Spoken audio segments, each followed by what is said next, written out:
Hello once again, and welcome to part 8 of my series on the Gundam franchise and the works of Yoshiki Tomino, which I shall analyze various aspects of the television series Aura Battler Dunbine, including its themes, its legacy, perhaps some significant character moments, anything I feel the need to comment on that I couldn't on my review, just because at risk of giving away significant elements of the plot and whatnot. So yeah, as usual, this video will contain spoilers, so keep that in mind.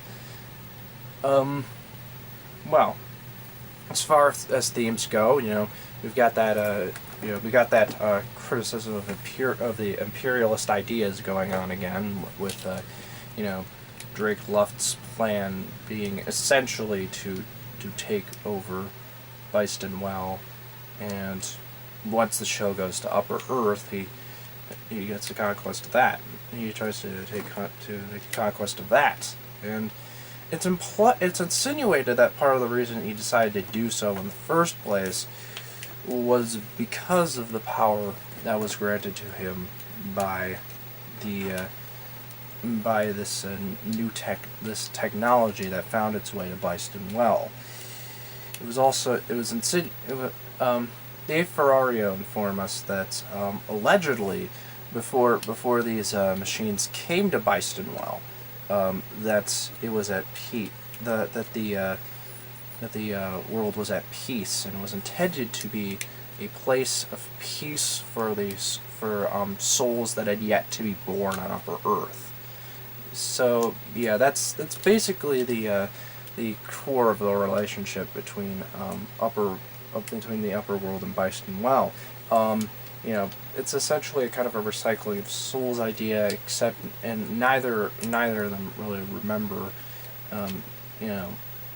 anything after their reincarnation in either of these realms. It's kind of an interesting idea. I think that to some degree it might illustrate that whatever the time period is, people really haven't changed that much, because the fantasy setting the Byston Well aspect kind of resembles medieval Europe, like a lot of fantasy fiction tends to. But he actually uses it to try to communicate a point. Perhaps we haven't improved all that much. But we'd like to think that perhaps they did, because at least we can trust nations communicate with each other often enough so that we don't have to kind of dampen the urge to go on to engage in conquest, and that's part of the reason why the imperialist ideas of people like Drake Luft can be considered outdated in the first place. So when you think of it might seem like there's all these random aspects to the show's mythology at first, but when you start thinking about it, it actually kind of assembles a rather complex message about the nature of imperialism in today's world. It's possible that I might be overthinking it, overthinking a fantasy show involving giant robots, of course, but I'd like to think that Tomino was a little bit smarter than just that. So I covered a lot more than I expected to in that statement. Well, I also again, as I said in my review, I profoundly admire how Yoshiki Tomino paid very close attention, paid attention to pretty much all the characters that he created. He didn't really forget any one of them in the shuffle. There might be one episode that focuses more on a specific group of characters at any given time, but he never forgets about them. He never he doesn't leave anything dangling. He doesn't make like a kudzu. He doesn't leave like a kudzu plot with all these threads just going nowhere. They all eventually come together at the series conclusion, which is what a and what a conclusion it is. I mean, as I kind of stated, in some of my summary of the themes, which I plan to continue a little bit, but I'm just going on this little digression about the characterization first, because there's actually one more thing I wanted to comment on in regards to that. But I forget where I was going with that. Oh yeah, yeah. For all intents and purposes, the ending is very much like very Kill 'Em All, Tomino. And it's done actually rather well. Yeah. Not as though Tomino usually can do a Kill 'Em All ending rather well, and in this case I think it really works, just because it seems like whenever a character whenever a character is actually close to dying in this, it actually seems like a definitive end to their character arcs, for instance, we see the character of Neil Given, evolve over the course of the show, not unlike a Bright Noah in Mobile Suit Gundam before him, from this well, I mean, it's not exactly the same. He's not exactly the same character as Bright Noah, mind you, but he starts with almost this fixation on rescuing Drake Luft's daughter, Emily, because they're both in love, and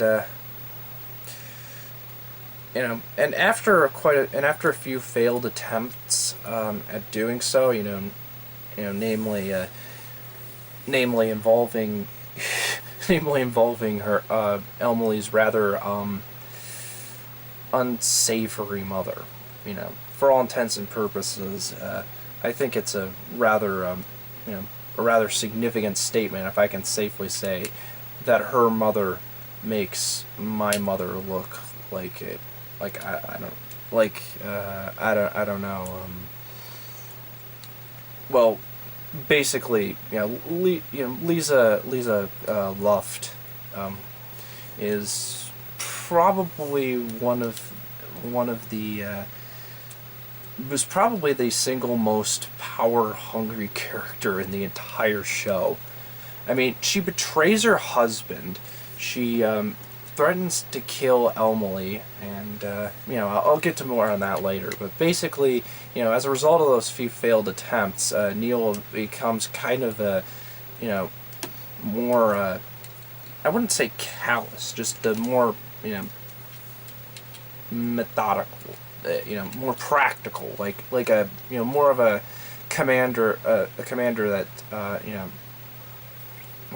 tries to account for almost every a variable, anything that could possibly mess up their plan, and he has all reason to do so, mind you, because the Dunbine doesn't exactly because the Dunbine and the Zelana, their ship, doesn't exactly start with a notable winning streak against Luft's forces, and reasonably so. His army is significantly larger and more technologically advanced than pretty much all the people surrounding him. So it's pretty much just all in the strategy, and he's got to make sure that there's no variable that could just come out of nowhere and mess everything up, which kind of starts to compromise things halfway through the series, when starts to compromise his relationship with Emily, about halfway through the series, when she is able to escape from Luft's castle for the first time, I think. She escapes from Luft's grasp a few times throughout the series, but she's returned to him almost every time, which I think is a somewhat unconventional dynamic to this series. Like ultimately ultimately I, as the viewer, would rather that she stayed with the crew of the Zalana, and I think that was, for all intents and purposes, the intent of that. But she never really unites with the crew of the Zalana before for a very long period of time, until her life's ended. But again, more on that later. It starts to compromise his relationship with Emily, who returns for a while because she actually, genuinely wants to try and do what she can to help the effort, and for all intents and purposes, a lot of people in the Zalana's crew give her the cold shoulder, which don't include show kind of is skeptical to some degree, But the other two female characters, Marvel and Keen, and I guess Chum as well, find that there's some reason to trust her, and that she's not coming as a spy, though almost everybody else thinks that she is, seeing as she's come so late into the battle, and she was able to escape from the castle so easily. How could she not be a spy? But she proves that she isn't, only to again return into Drake's grasp for her troubles. But fortunately, Neil is able to prevent their relationship from being too bad. But you can see a definite change in it. Neil is definitely a different person at this point than he was at the beginning of the series. And speaking of Emily's death, I think it was a rather I don't know, clever, I guess you could say,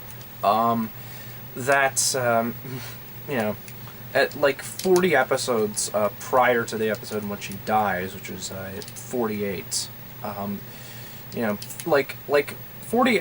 at least 40 episodes prior, when Sho was first trying to save, first came with the Zalana to Drake's castle on a mission to save Emily and the Silky Mao, who brought Drake's who brought these upper Earthians to Drake's castle in the first place through the Aura Road. In that episode, she was able to keep the Silky and Emily in her grasp by threatening to kill Emily if the Silky was taken. And class act, of course. As that's just about the best thing you could possibly do to your child as a parent. Demonstrate that you're willing to kill them. And pretty much, and thankfully, pretty much everybody in the show recognizes that was a pretty heinous thing for her to do. I mean, Yoshiki Tomio has a pretty good grasp on the realistic consequences of a lot of these actions. Of course, Lisa tries to cover it up after they leave by saying, "Oh, you don't think your mother would honestly kill you?" And I'm like, at which point, I'm like, oh, yeah, sure, no, you don't have that potential at all, because even by that point, it's established that she's, not a very good person at all. And so I found it, equally both heart-wrenching and appropriate that Lisa was eventually the one that shot Emily in the head after she and Emily attempted to kill her. Because at that point, again, things had gotten so far out of control that and Lisa was pretty much the primary. Lisa and Drake were pretty much the primary causes of all. Lisa, Drake, and Bashat were the primary causes of all. Well, okay, there's a lot of players in it. Lisa, Drake, Bashat, Shot Weapon, pretty much all of these people are just operating out of their own interest, and that's a very interesting dynamic. It's like they're all kind of conglomerated in the same faction, but the bonds are very tenuous. It's almost like a more developed version of the dynamic in say. This is going to be a kind of weird example, but Sonic Adventure 2 Battle. Like, if Sonic Adventure 2, if you play that game again and really pay close attention, like, on the dark side, Shadow, Eggman, and Rouge are all like not really only cooperating with each other out of convenience, and all three of them have like their own ulterior all of their own ulterior motives for cooperating. And it's a very interesting. I thought that was probably one of the more interesting aspects of the story of that game, and it's definitely no less interesting here. So yeah,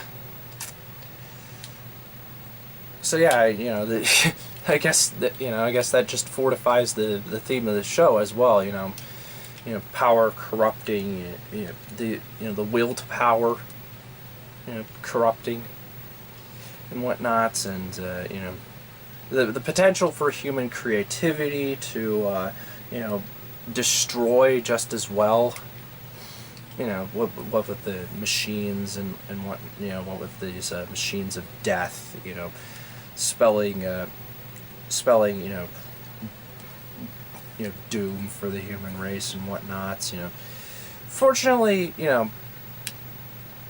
despite the fact that it's kind of a downer ending and that pretty much everybody dies except Chum. Again, there's some very slightly cynical element of hope there. Like the A Ferrario brought all of them to Upper Earth in the first place, so that in the hopes that the Aura battlers would destroy them and leave to destroy themselves and leave Bison in peace. And for all intents and purposes, that's what happened when the Cilia is the name of the Queen of the Land of Law, who has very very power, has a very like supernatural grasp of aura abilities. She essentially just wipes the slate clean, and again leaves only Chum surviving. So basically, at least the aura battlers won't cause any more destruction again. It's just like, if that's any consolation to all of these people dying, not only among the combatants, but of course among civilians, because it's a Yoshiki Tomino show. There's got to be tens of thousands of civilian casualties at the very least. So yeah. What else? Was there anything else that I wanted to comment on? Really? I guess I could kind of go into the series legacy. I kind of, as I said before, there are definitely the show itself was definitely influenced by because Tomino had made a genre. It definitely feels a lot more like a real robot show than it does like a super robot show. So there are quite a you'll notice, you probably noticed if you've watched it, that the structure is quite similar to the original Mobile Suit Gundam, but there's also quite a few similarities to the work that Tomino would make 2 years later, which is incidentally going to be my next subject to review, Mobile Suit Zeta Gundam. The whole the Kill 'Em All ending, the the transforming the transforming robot mid-season upgrade, you know, stuff like that. But also kind of you know, a little bit of a more more cynical look at the unified government and whatnot. Maybe cynical is not the right word. Maybe just more comprehensive, perhaps, because I feel that if there was one thing that was lacking in the story of Mobile Suit Gundam, it was an element of like internal conspiracy within the Earth Federation that would lead into the political situation in Zeta Gundam, where the Titans are ruling the Earth, and of course works like 0083 and and Zeta Gundam itself kind of patched the gap there, but in this series, there's a ton of conspiracies going on at the same time. Like almost everybody that's allied out of convenience and power is conspiring to take over the world. Like Drake wants Drake wants to do what he wants to do. Bashat has his own has his own plans. Lisa has her own plans. Shot Weapon has his own plans, and of course that could only lead to good things further down the line. So again, despite the fact that everybody died at the end, again, another really kind of consolence is that at least they won't tear apart Upper Earth and Byston Wall by doing this, because Drake Luft was of course at the point in which he was about to make technology that had caused him to go back to Byston Wall and take over everything. So it's not a complete downer. I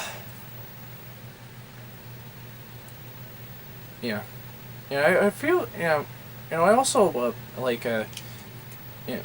appreciated one particular homage that the show did to its predecessor in the form of essentially putting the Black Tri-Stars in the show in one episode.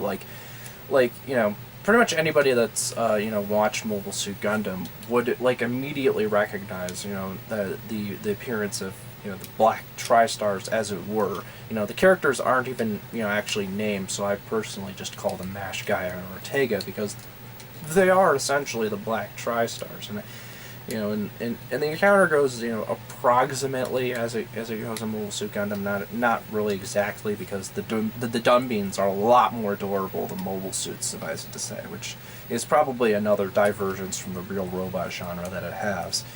Is that the Dunbines are very adorable, so character death doesn't quite happen as frequently in this show. It starts to, again, the casualties really start to mount as the amount of casualties per episode really starts to mount as the series goes on, but suffice to say, they're able to keep characters in the show for longer periods of time, which kind of helps, because it gives them a lot more time to develop them and whatnot. But yeah, it's definitely a different feeling than the Zeta Gundam than the Gundam series, which are comparatively a little bit more realistic in terms of their casualty ratios. But yeah, in addition to that, I guess you could say that it has its concept has somewhat of a legacy in later works as well, like Vision of Escaflowne, for one, is definitely work that takes some cues from it, with the kind of biomechanical robot meets fantasy setting. If it sounds familiar, it might be that Vision of Escaflowne kind of did that went its own way with that concept 15 years later. And yeah, I guess you could say, I guess I could say, all things considered, that Aura Battler Dunbine was a rather significant step between Mobile Suit Gundam and Zeta Gundam. You know, in some ways it was a little bit more fantastical, in some ways it was a little more dark. You know, it was basically kind of a transition. You know, it was kind of a transition from Space Runaway Ideon the Space Runaway Ideon Super Robot show back into the real robot. You know, kind of the real robot show. You know, you got the lighter real robot shows of Bungled, and the darker, you know, kind of fantasy robot show that has some cues from real robots and Dunbine. Then you have, you know, the little more serious robot show, but not quite as serious as Gundam, mind you, because again, I said that the tone was a little bit more comparable to Star Wars, in all honesty. You know, in Legaim, and then finally we have my subject of, you know, next time we meet, which is Mobile Suit Zeta Gundam. So yeah, I think I've said all I wanted to say. So you know. Tune in, you know. So yeah, you know, keep subscribed for next time if you're, you know, interested in hearing me discuss Mobile Suit Zeta Gundam, because yeah, I guess if you watch this far, you really like to hear me talk, because I don't really honestly consider this my best video, but you know, c'est la vie.